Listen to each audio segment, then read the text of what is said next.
प्रणाम अहाँ सब गोटा के। आइ हम अहाँ सब संगे शेयर कर रहल छी घिया चना दाल के सब्जी और इम्हर बरबट्टी कहल जाय छै, बरबट्टी आलू के भुजिया आ पापड़ चावल। देखियो ओना तो स्वास्थ्य के नजरिया से देखू तो बहुत बेनिफिशियरी रहे छै घिया चना दाल के सब्जी आलू बीन के भुजिया तो छैहे।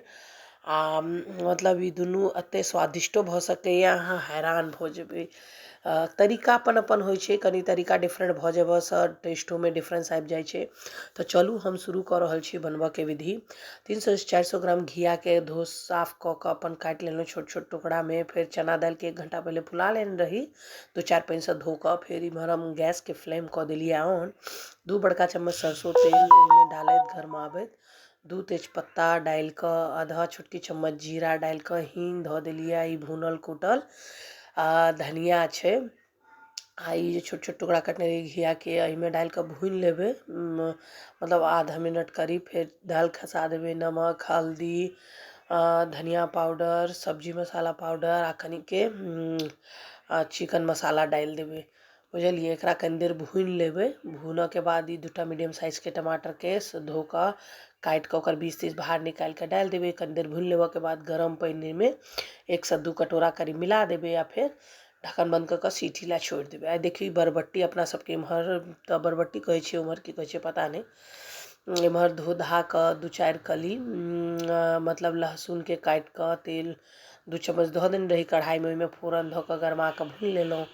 फिर प्याज डाल देलहुँ, फिर एकरो कनी देर भून लेलहुँ। आ भूनऽ के बाद खाली नमक देने रहिए आ ई तड़का घिया चना दाल में खसा देलहुँ। इम्हर कंप्लीट भ गेल। आब इम्हर 2 चम्मच बड़का तेल सरसों के ओहिमे कढ़ाई में धो के गरमा के जीरा के फोरन लगा देलिए। कनी देर फिर कनी लहसुन धो देलिए, ओकरो भून लेलहुँ। तो प्याज डाल देलहुँ, प्याजो के भून लेलहुँ कनी देर बाद। तो फिर आलू धो लेलहुँ, आलूओ के आधा मिनट करीब भून लेलहुँ। ताई जे बरबट्टी रखने रही धो के साफ के काट के ओकरा धो देलिए आ देबऽ के बाद कनी भून लेलहुँ। फिर भून लेबऽ के बाद 1 चम्मच हल्दी खसा देलहुँ छोटके चम्मच से, एकदम छोटकी चम्मच से। आ कनी नमक खसा लेलहुँ 1 चम्मच करीब छोटकी चम्मच से। आ कनी देर मिला उला के भूनला ढक के छोड़ देलिए सीझे ला। आ इम्हर घिया चना दाल में तड़का लगा लेने रही, धनिया पात के कनी छाँट छूट के धो के काट के ओहिमे कनी छिड़क देलिए, ओहिसे आर स्वाद आबि जाइ छै। आ इम्हर बीन भुजिया जे डलले रहिए जब बरबट्टियो कहे छै, वो अपन धीमा आँच पर सीख गेल रहे। फिर एक बार फुल आँच क के एकदम कड़गर कड़गर क के बंद क देबे। आ इम्हर तैयार भ गेले हमर खाना। हमर बेटा लाल के निकाल देलिए। बच्चा सबके तो देखियो मिरचाई नहीं दियो तो अपन ई सब खाना बड़ स्वाद लगे छै।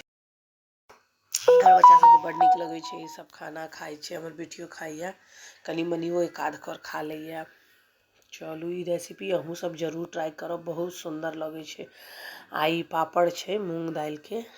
अहाँ सबके हमर वीडियो नीक लगैए तो प्लीज़ लाइक कमेंट शेयर करना नहीं भूलबे। धन्यवाद।